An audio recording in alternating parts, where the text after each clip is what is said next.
my name is Barry Renshaw. I'm the editor and publisher of REDEYE Magazine from Engine Comics, and welcome to the REDEYE Magazine US Anthology Editors Roundtable.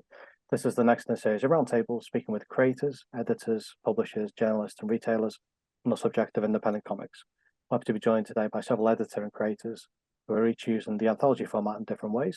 So today we have Sara Hagstrom of Lucky Pocket Press. Lucky Pocket Press is an indie comics publisher and micro risograph. Am I pronounced that correctly? Yeah, yes. Great. First time. Risograph press run by illustrators and printmakers Sara Hagstrom and Steph Palante. Yep. Perfect. Creating handmade artist books, comics, and zines from artists around the globe that have unique and inspiring voices. They published multiple Ignatz award-winning Riso printed zines and books, and are now breaking off into offset printing and larger publications with the first anthology, Knapsack Magazine. And they work from a studio space in Baltimore, Maryland. We're also joined by Jake Slingland, who is editor-in-chief and co-founder of SCARFFF Comics newspaper, as well as a contributing artist. SCARFFF is a free, quarterly, community-supported, ad-free comics anthology, exclusively produced in the tabloid newspaper format. SCARFFF seeks to be an ambassador for comics as a medium by providing an entirely artist-run, high-quality, consistent publication, free of charge to readers and retailers, that features a diverse range of creators, styles, and perspectives. The first issue dropped in January 2020, and they're releasing the 18th issue later this month, April 2024. Jake lives in Seattle, Washington, where he creates comics, does graphic design, and occasionally teaches when he's not working on SCARFFF Comics newspaper. We also have John Anderson, who creates and publishes Meanwhile, the anthology under the Soaring Penguin Press label, UK-based publisher of graphic novels and comics, established in 2010, but in existence much earlier. Soaring Penguin Press has published a number of notable titles, including Loisel's Peter Pan. Am I pronouncing that right? He's not listening, so it's fine. Oh, fair enough. Loisel's Peter Pan in English for the first time. To End All Wars, the graphic anthology of the First World War, nominated for 2 Eisner Awards. Ellen Linder's The Black Feather Falls, nominated for an Ignatz for Outstanding Series. And more recently, they have published I Do, I Don't, How to Build a Better Marriage, a non-fiction graphic novel relationship guide by Chandrama Anderson, MA-LM-FT, and illustrated by Noor Jafar G. Latib. Meanwhile, the anthology was revived in 2015, in part as a means of growing a graphic novel, in this case, The Bad Bad Place, but also were stories by established creators looking to experiment, as well as less established creators looking to be read, could be seen by a discerning audience. And we also have Colete Martin, who's a painter, illustrator, and professor living in Portland, Oregon. In 2023, Colete began compiling Pain Chaser, an anthology of works based around the theme of living with OCD, divided into 10 short non-fiction comics. So I'm always interested in how people find their way to creating their own comics. So Colete, if I can start with yourself, you come from a background of many exhibitions of your painting and illustration work, as well as teaching in illustration. So with Pain Chaser, from what I've seen, it seems the anthology grew organically from like a journal and practice. Is that fair to say? Yeah, it did actually. So I have a fine arts background. Despite my education being in illustration, I ended up kind of pursuing fine arts. And I'm not sure if this is well known, but a lot of fine art galleries are not interested in working with artists who do other things that are more commercial. But throughout the last few years, I've found that I really wanted to do something a little bit less dogmatic, maybe a little bit more underground. And as I was diagnosed with OCD, I started keeping a journaling practice that turned in more to a drawing practice that kind of turned into a comics practice. And when I found out it resonated with people, I was interested in getting my work out into a physical way outside of galleries. And that's kind of how Pain Chaser came to be. Yeah. Cool. So did you have any reference points before for comics? Did you have an interest in comics prior to that starting out?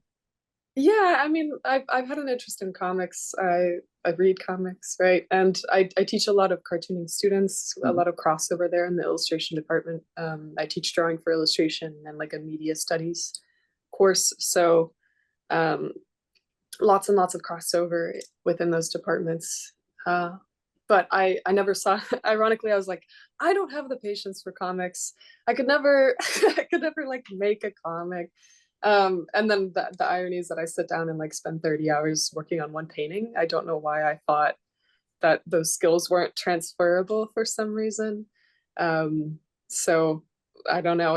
I think it just had to come about in a like, I needed another window of creative outlet outside of painting. Painting can be really like stifling for me, I think, because it's my career, probably.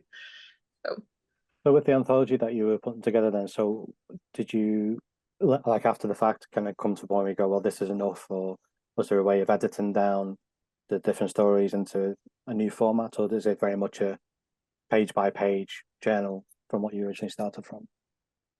There's definitely a big editing process there, because I had quite a bit of content, and luckily I'm surrounded by so many wonderful illustrators and cartoonists and painters and whatnot who were willing to kind of go through with me and be like, okay, this one's repetitive. You're saying the same things over and over, and was able to kind of reduce to a nice tidy set of like 100 pages, essentially. And when I say pages, it's like one big panel per page. So it's like 100 panels. So nothing terribly big by any means, but yeah, there was definitely an editing process, and also trying to find that theme. I knew that making comics came about because I was struggling with OCD, but a lot of the comics also revolve around just kind of the like emotional struggles of just like mundane being alive, being a woman, being queer, things like that. Did you, after you finished, you looking to also have a gallery showing of the artwork as well for the comic, or was that? I don't know. I don't think so. I don't think there would be. The galleries I'm working with right now, they're very interested in the paintings I make, and they're less interested in my comics. And then it feels like a lot of my fans of my comics, they don't want anything to do with my paintings. So it's kind of funny to have my fingers in these like two different pies right now. So I don't know. I don't know if there's a physical place. I'm trying to get it. I'm doing some like zine shows and getting it physically into shops here in Portland and whatnot. So it's a whole brand new foray for me. I'm a total greenhorn compared to everyone in this room. So yeah. Right, nice one. Sarah, if I can turn to yourself then, with Knapsack Magazine Volume 1 cassette, that's Lucky Pocket's first comics anthology. And it's been described as a love letter to the collective weird kid nostalgia themed around the word cassette. And there's 200 pages of comics illustration articles from 21 different artists. So for yourselves, for yourself and Steph? Yeah. Yes. Yeah. So yeah, what was the motivation to pull together an anthology at that point? Yeah, so I think we've always really loved, the reason we wanted to do like a collective, like a publishing like pursuit, is just because we've loved collaboration. And I think we have like we were really like sort of yearning for more collaboration like on a larger scale with a lot of different people, since sort of after like post-pandemic, like yeah, just like yearning for like artists like working together on something, and we wanted something to be really excited about. And we've always really adored like old serialized manga publications, and like we've like bonded over both with like Steph and I, and then like with like our good friends and like artists we really enjoy. Like we kind of like have this like collective um past of just like enjoying these things that used to feel so rare, and like sort of when they're collected all together in this like serialized thing, and you get like a little sliver of a comic, and that like stories just like lives in your head, and then you just have to wait until the next installment. Like that just felt really magical, and that's something we really want to make, is like things that like replicate that like magic that we that we like. Yeah, I think we have just like always really wanted to do, like we knew from when we started like we have to make some sort of like thing that feels like serialized manga. So that's sort of what we're trying to do with Knapsack, and we're trying to do multiple installations. So like a few of our stories will sort of continue over those 4 volumes that we have planned, and hopefully maybe we'll get to do more volumes too. But yeah, it's been really, really fun. Brilliant. And you come from a teaching background as well as teaching a course in the risograph technique, I believe, manga courses and other workshops. So with your collaboration with Steph, the 42-page Dear Basil, was that the one it was? So it was printed with 4-color cover, 3-color interior, perfect bound by hand. And then you also sculpted and designed 4 accompanying figures with that as well, I believe.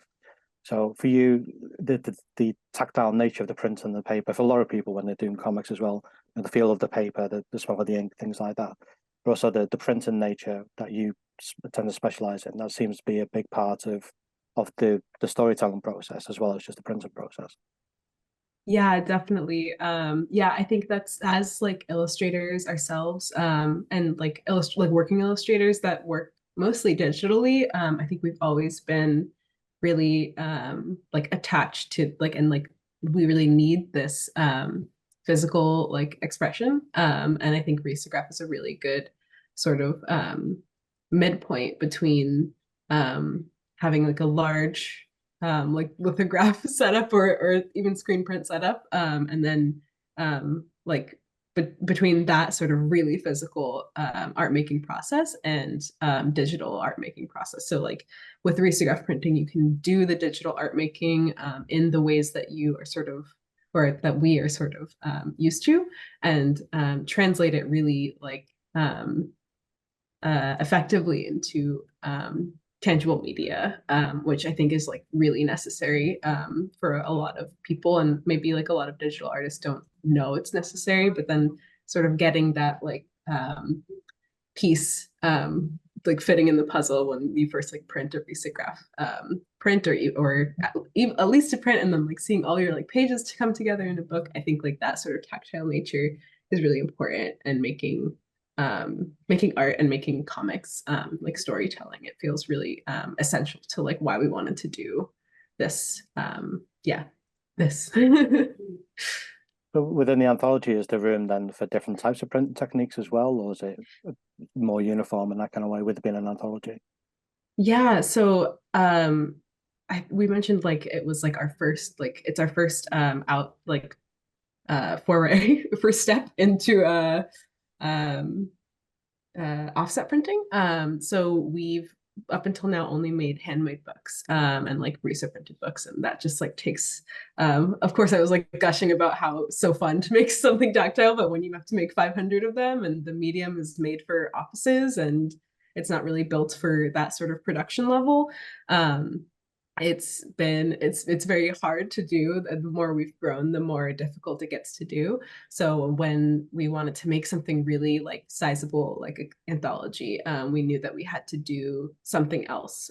So we wanted to look into offset printing for that sort of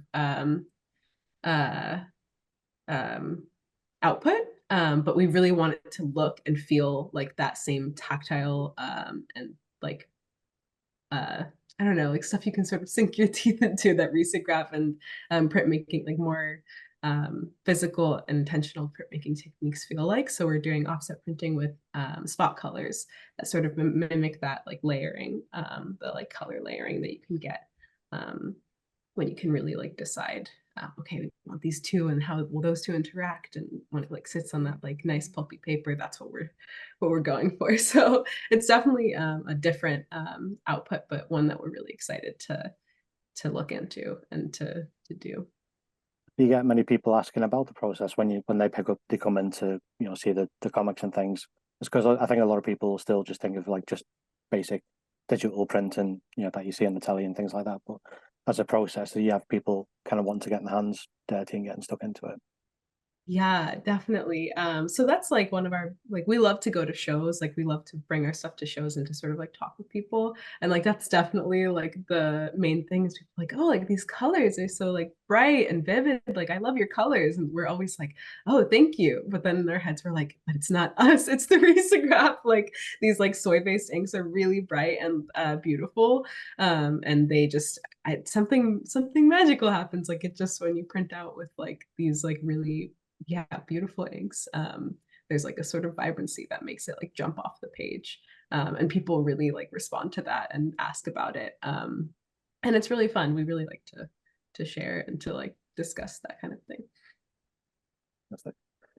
Jake, have come to yourself on the subject of printing as well, and scarf newspaper. I'm not aware of too many comics being printed these days on tabloid size newspaper for more than just like a one-off experiment, but I never mind being free. But you're 18 issues in now, over several years of doing it.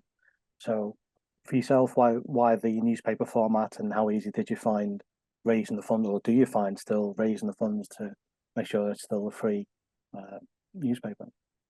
Oh yeah, those are great questions. We kind of have a tradition of the newspaper, the free newspaper comics anthology, in Seattle and kind of the West Coast in general. But like here for almost 20 years now, there's been kind of like one person kind of stepping up and making it after another. For I think we're essentially the third iteration. It started with The Intruder, which is incredible, founded by Max Klottfelter, and then run for many years by Mark J. Palm. Got to give those guys mad props there.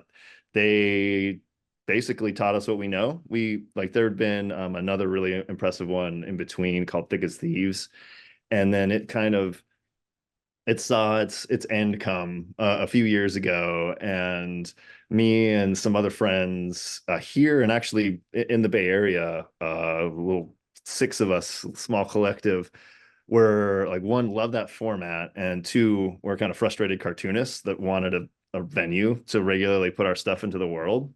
So we, took Max and Mark out for a beer one time and asked them how they did it, and they've been super helpful and supportive, and even contributed to issues in our run so far. And thanks to their playbook, it was a bit daunting to take on at first, because I'd never dealt with prepping files for offset lithography. But like the people at Pacific Publishing who we go through, it's kind of been the same people printing them for this whole time too, were also helpful. And yeah, so part of it is like keeping up this legacy that we love, and then the format, there's something about it. It takes me back to when I'd see these things when I was a kid, or teenager in record stores. Just this like visceral, raw format. Anyone can take it, anyone can participate in it. The art is huge, and like, I don't know, it's the way it's one of my favorite ways to experience the medium. So that's a big motivating factor for kind of all of us involved, and definitely for myself. Yeah, and so that's part of it. And like, so we're trying to keep that going, us. And I also have to give a little shout out to Tim Goodyear down in Portland, is also putting out, he also was influenced by Max and Mark, and is still putting out a great paper down there called Vision Quest. So keep an eye out for that. Yeah, so as far as funding goes, it's been a fascinating journey. I guess fascinating to me to look back on. Like our first, our inspiration came from The Intruder, and their whole method was to be a co-op, and that's how we started as well. So all the artists, pool our resources. Everyone pays in equally. You get a fat stack of them to distribute when you're tabling, or just to wherever you like to eat or shop, or wherever it seemed appropriate. And that worked out, pretty well, especially the first year. That made sense. But we were always kind of we were always a little bigger with who we were connecting with than our forebearers, since we're kind of a bi-state, California and Washington, we're already kind of burbling away. So it got a little complicated when we started to expand the roster of artists and making contact with people. It just became obvious that like we wanted to go beyond asking for money for everyone involved.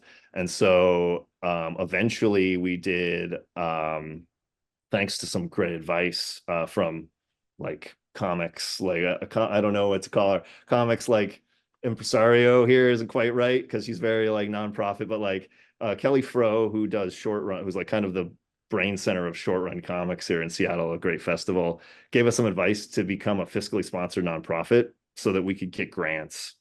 And then that allowed us to get our first grant from the state of Washington.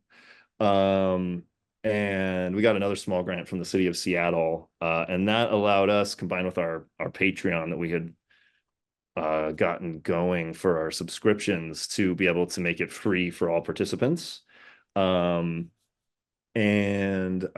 Yeah, so like kind of going through that, this last year, we also connected with a charter school, like a group of charter schools here in the Seattle area to teach a comics and zines making class. And that's funded us for basically an entire year. So I'm not sure if that's going to repeat. It looks like it might, but yeah, so it's been a hustle. And then the whole time, like we've been making extra things that we sell and we table, like we do Rizzo prints, and we make some extra some zines of extra material. We do like a Scarf Junior once a year, and we sell that stuff when we're out and about tabling at things. And then those are also goodies for our patrons at various levels. So yeah, it's been interesting navigating the funding issue for sure. It sounds like it's a pretty healthy kind of area as well in terms of Seattle responding. It sounds like they respond quite well to comics and underground comics and the newspaper itself. Is that historically something that you would find from Seattle, or is that a relatively new thing? Oh, I think that's true. Yeah, we love weirdo underground stuff. Stuff with kind of a bit of a punk rock aesthetic is definitely gonna hit well in Seattle. And then, we're the home of Fantagraphics, so like weirdo comics are not out of the ordinary, for Seattle, I think. And there's a couple of there's definitely, like, besides the Fantagraphics has an incredible like flagship bookstore. Larry Reed, who runs that, is very supportive. And then there's a couple of other really incredible comic shops that are super supportive of our work too. So that helps. And generally independent comics and self-publishing. So do you tend to get quite a lot of interest in terms of contributors trying to get their work in the pages then?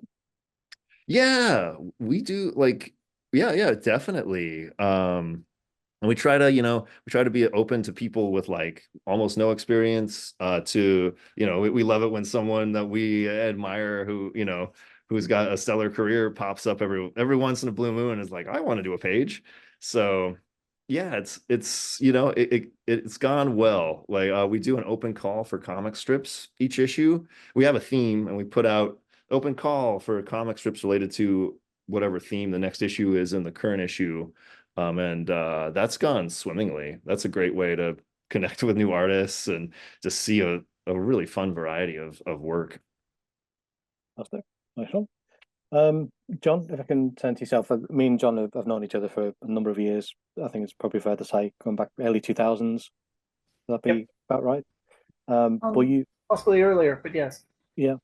But I think from what I remember as well with Meanwhile, the anthology, that's going back to like 97, 98, around about the time of the Comic Creators Guild, when you started that off.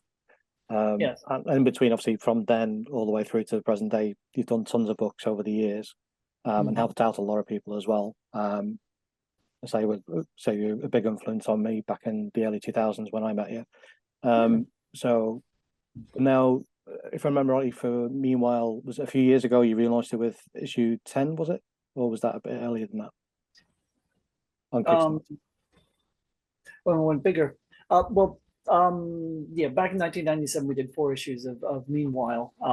Initially, I just wanted to do an anthology to try to demonstrate. I wanted a place for a lot of these really terrific creators that I had met, had a place to be seen where they weren't, to be kind, embarrassed by the rest of the anthology. So I've tried to curate it, make it a decent quality all the way through. But then in 2015, I restarted it for a number of reasons. And initially it was 52 pages, which in retrospect is probably the single stupidest page count I could have gone with.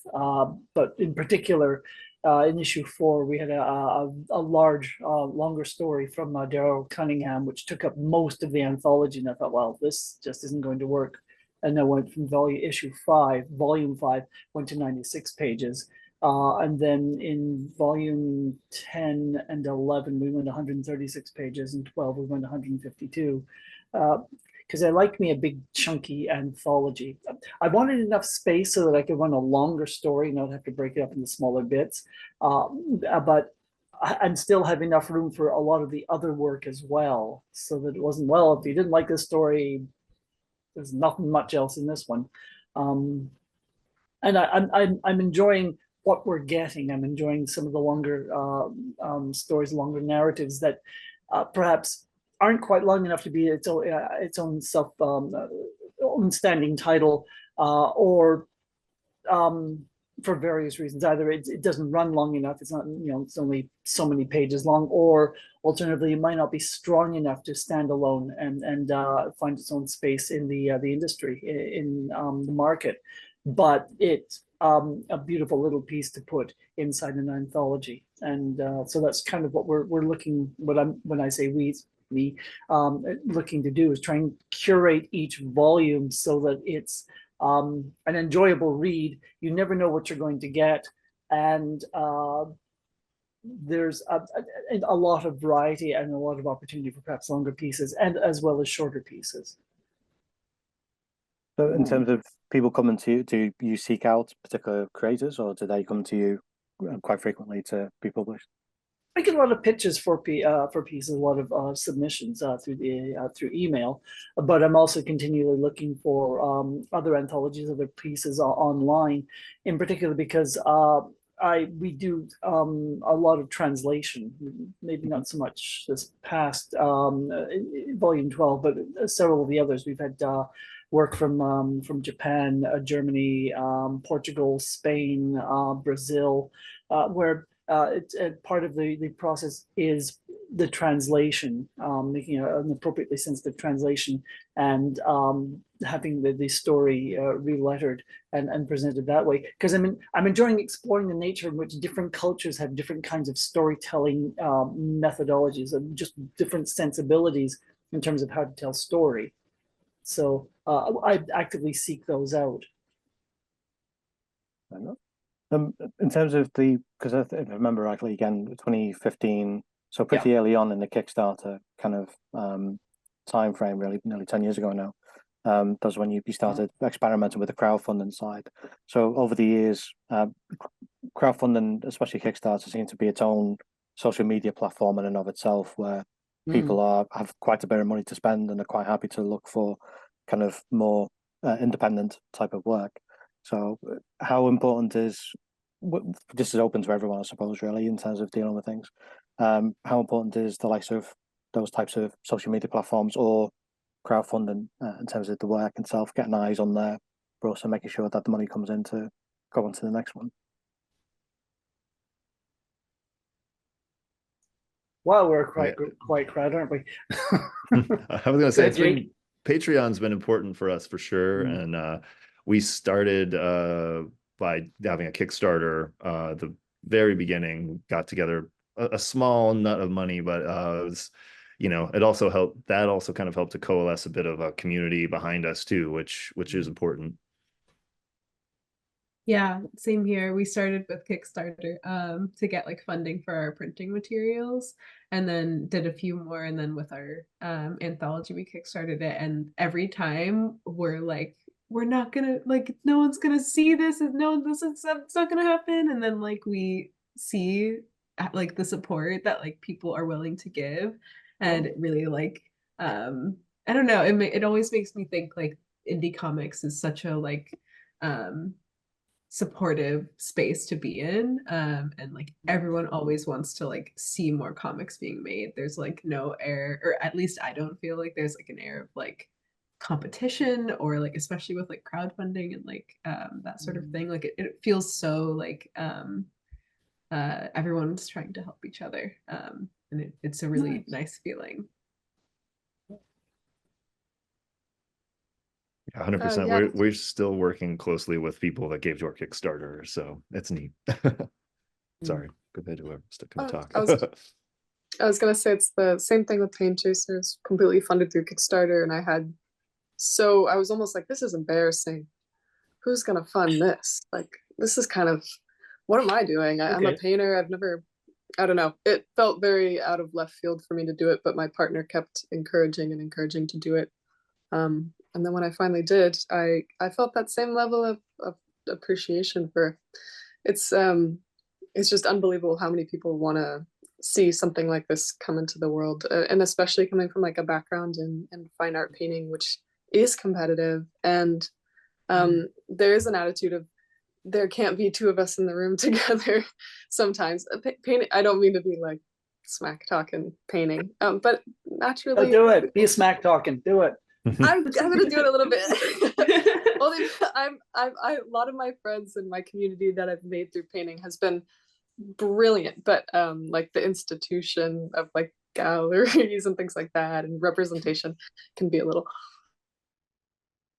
So coming to something like this and just throwing my work out into the world and seeing what sticks on the wall has been kind of healing. It's much more community based, and I think crowdfunding for comics or for artists in general, it's like, yeah, it feels a lot more grounded than let's say like applying to get into a gallery to start your career. Yeah. Cool. We started using Kickstarter initially, and I found the difficulty, because we published not just the anthology but a number of other titles as well, was the timing mechanism for Kickstarter. So you've got to go to work out then you've got the you keep asking them if this is this acceptable? Can we run this, please? They go, no. Then you have to try and figure out what it is they mean by that. Eventually, you get the thing, you get it started, and then there's the entire. It takes like 2 months to run any single Kickstarter. So if you've got 6 titles a year, that's almost perfect. But if you want to try and do something a bit more, I just even looking at it, I thought, well, that's 6 titles a year, and if I want to do more than that, or if I need to run things more concurrently, I can't use Kickstarter. So we ended up moving to a different service called Crowdfunder, without the E. It's a Vancouver-based organization, and they allow us to be able to run. Was it 2 years ago? I guess we had ended up with 3 titles, like almost one launching every month, because of the nature of trying to get things out to hit various deadlines. It was madness, and I'll never do that again, he hoped. But we were able to actually run 3 different campaigns at the same time successfully, because Mark Stafford was running his for Salmonella Smorgasbord, insofar as he was tweeting and Facebooking, and Martin Simpson was more or less behind his, and then we had the third one for the anthology. Meanwhile, that was, so they were all able to achieve their modest goals at more or less the same time, which is brilliant. It meant that I could then go to print with all of them at the same time, which reduced the shipping costs, because it's all about the numbers. Definitely. There's one, I was speaking to people before, Zoop, which is one of the newer ones where they do fulfillment as well in the US, because posters, Zoop, as Z-O-O-P. And they seem to have this thing where you can print it and ship it from the US. So like for a lot of people in the UK now, it's massively expensive to post anything anywhere just because of the way the government is. So trying to get to a US audience or anywhere outside the UK, even into Europe these days, is massively prohibitive. So I think more platforms may go more towards that kind of way, where they're also not just raising money for you, but they're also doing the fulfillment side, postage and printing as well, which might be quite useful for a lot of people. Keep the cost down. I was going to ask in terms of anthologies that people have seen or just work generally, stuff recently that has motivated them or surprised them or kind of reinvigorated them. When I go to conventions these days, which usually is only 1 or 2 a year, because again, they're quite expensive, but I usually come back with a massive big bag full of stuff, and it just, fires you up for the next 6 months, wherever it's the next one. So is there anything which you have seen individually which surprised you or wish you could include in your own work? I'd like to do more Rezo stuff. That would be fun. But it's difficult to reconcile having distribution and sending up things that are more, I suppose, experimental. How would they sit in a bookstore? How would they get to various comic shops? It would be fun, and certainly some of the material we receive would lend itself more to more interesting and diverse formats if I can figure out how to make a go of it. For me, I'll give a shout out to Reptile House Comics. Like Nick Bunch is putting together. I think the anthology itself might not be going, at least for the moment, but man, it's a little Philly-based collective, and I don't know what's in the water over there in Philadelphia, but they've got a lot of incredible underground comics artists, like especially right now. So that was always like just crackled with energy to read. It was like he would post his whole process on Instagram too, and he's just running it off on these old Xerox machines. It's like all black and white, and then the cover's on like a highlight cover, like a highlight color paper, and like, oh man, awesome. I love it. And like he's still putting out like, and now he's kind of switched to doing like full books, like with Reptile House being his his publishing title, and it's so good, so good. And like we're shout out to another newspaper anthology. There's like Smoke Signal is always a massive inspiration, from Desert Island out there in New York. And his new one, it's not always technically an anthology, but the new one that dropped recently is also a lot of those like really awesome Philadelphia-based artists. And I'm excited when we don't get a lot of copies out here on the West Coast, so I don't know. I got my eyes open. I'm excited to get a copy when I do finally get my hands on it. Yeah, that's so exciting. I love hearing names, and I agree. There's like something in the water in Philadelphia. There are so many amazing artists there. Crazy. For me, I think I have to shout out Piao Press for being the just amazing, interesting, unique voice in comics for as long as they have been, and now will be doing again. Silver Sprocket, Secret Room Press, Lucky Risograph, amazing work consistently, and always so inspiring to see. The other thing I was going to ask as well, with people with an education background, I was speaking to a student earlier in a previous call for the UK anthologies, and as part of their course, the illustration course, they're doing an anthology which they then produce themed and then print it all up and stuff and then take it to a convention. So it's like literally the first time they're doing it is as part of their course, and they're just kind of left to their own devices and with very little kind of guidance really, which I thought was quite interesting. But have you, say, now have an experience of doing anthologies, say, Colette for yourself as a personal one, Sara with working with other people? Is there, within your practices, are you looking to return to teaching, or are you still doing teaching at the moment, and can anthologies being bring into that practice? Yeah, that is so exciting to hear. What an amazing assignment.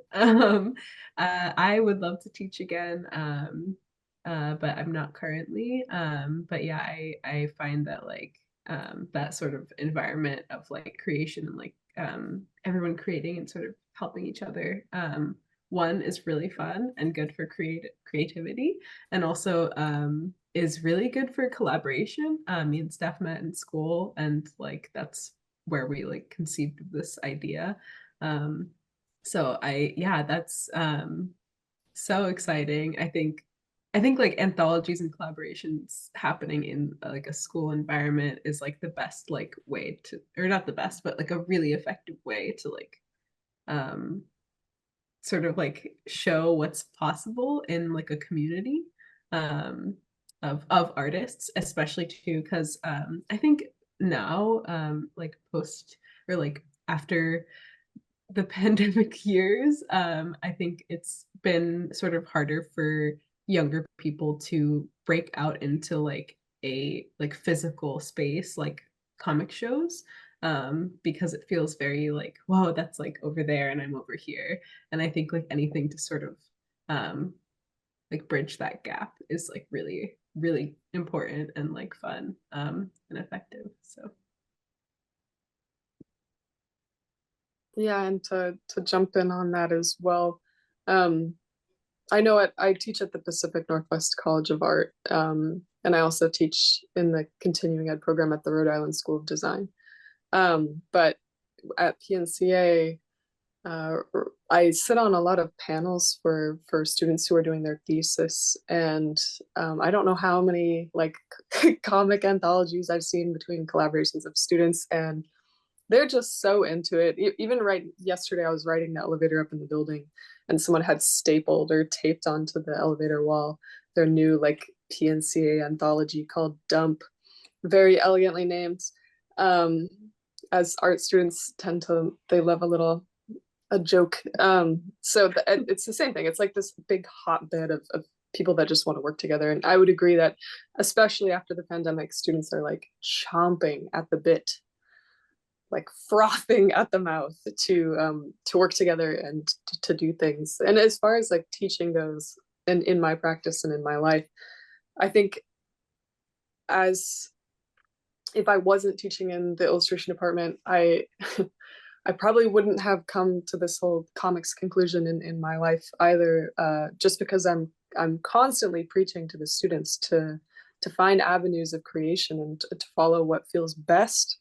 And then in my own life, I come home and think, well, I have to be this. I have to make this type of work, even though, you know, I come home and I want to doodle this, or I want to make this comic.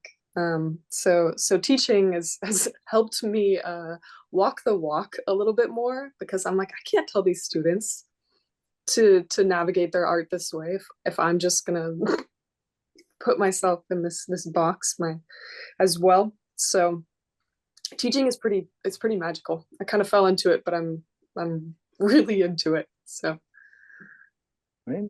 So because we're getting close to the hour, in terms of wrapping up, if you can just give us an idea of what you've got planned for next for everyone. Colette, if we start with yourself. Next, yeah.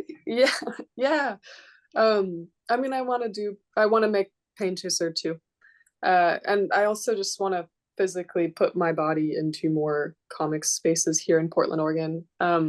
Portland, Oregon's kind of like, it has similar energy to Seattle. It's like baby Seattle in a lot of ways. Very weird, very underground, very, very like huge art community. It's like a massive art city. So it's my goal this next year to kind of be in more places for comics specifically, but yeah, making Pain Chaser too, and also maybe not limiting what. The more I look at comics, the more I realize I don't have to limit what my comics might look like, and maybe find a way to integrate painting and some of my more gestural sort of work into that format. See what happens. Sara, for yourself. Yeah, so we're working on a few books now, like single artist books for like the coming year, 2 years. But we're hopefully going to continue with our knapsack anthology, so we'll be doing multiple volumes of that, and just yeah, publishing fun books, I hope. I think. That's good. Jake, how about yourself? Yeah, we got our next issue dropping, well, getting printed on the 18th of this month, so we're prepping for that. And then about a week later, we're gonna be at Birdcage Cafe out in San Bernardino, taking part in Scarf Fest with them, and that same weekend we're also going to be tabling at Permanent Damage in Laguna Hills. So a little Southern California scarf takeover happening later this month that I'm excited about. And yeah, I want to, like, this is definitely going to be going for at least, you know, the next year, like this year and next year at this point, and hope to get some more grants, connect with more cool comics people. It's the basic goal for the anthology. That's good. And John, for yourself? Well, I have plans to run meanwhile quarterly starting in 2025, just because my life isn't complicated enough. But so I've been accumulating material, and I've got some really terrific stories, so that I can work around and build a story up from there, or build a book up from there. So that should be fun. You're going to be doing that through Kickstarter again, or is that going to be through I'll be Diamond? doing the crowdfunder. Yeah, I'll be working my way through that. I've had conversations with the vice president of the crowdfunder, and so she's very supportive, and so we'll be doing some stuff that way. Nice one.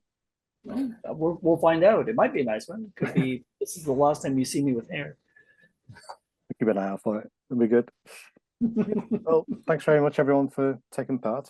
And so hopefully keep an eye out for the future work. As I put all the links in the description below for all people's websites and publications and so on that people can check out.